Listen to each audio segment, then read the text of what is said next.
Good evening, everyone. My name is Tait. I'm a father, a farmer, and a factory worker from Mount Jackson, Virginia.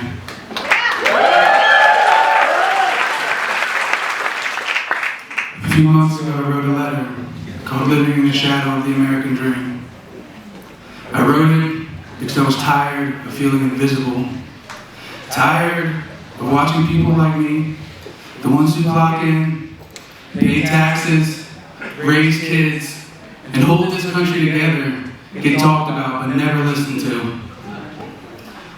Every morning, I leave for the factory before sunrise.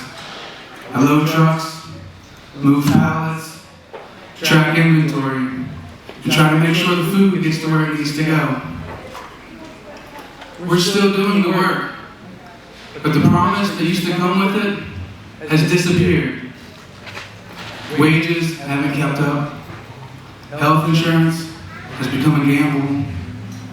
The cost of groceries, gas, childcare, it all keeps creeping higher. And yet, like millions of others, we show up. Because quitting isn't an option when you've got a family counting on you. My partner Anna and I live on a small farm. We raise sheep, goats, and chickens.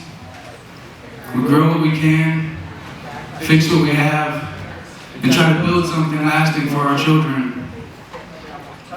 We don't do it because it's easy. We do it because it reminds us of who we are. There's beauty in it, the rhythm of the day-to-day, the first fire of the year in the wood stove, the sound of our kids laughing in the yard. But there's also a quiet exhaustion.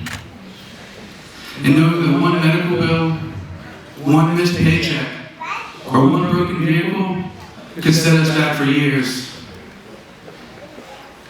I think a lot of families live in that same tension between faith and fear, between peace and pressure, between the dream we were promised and the reality we've inherited. That's what I mean by living in the shadow. It's not that the dream is dead. It's just moved out of reach for too many of us. The truth is, the system isn't broken. It's working exactly as designed. To keep some people comfortable at the expense of the rest of us struggling to survive. We're told to work harder, save smarter, take personal responsibility. But what does that mean when a gallon of milk is $5 and your health insurance still leaves you thousands in debt? That's right. I'm not an economist or a politician. I'm just a man trying to raise a family with dignity. But I've learned that dignity requires more than hard work. It requires fairness. And fairness doesn't happen by accident.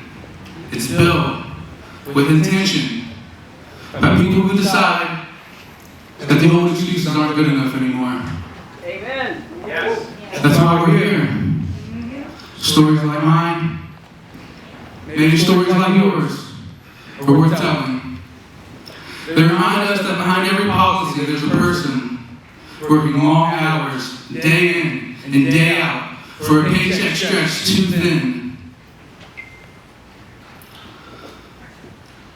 I'm not going to sit up here and pretend to have all the answers, but I do know what hope feels like, even when it's small.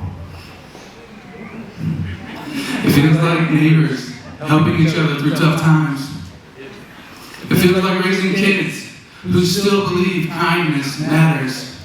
Amen. It feels like showing up again and again, even when the odds are stacked against us. That's right.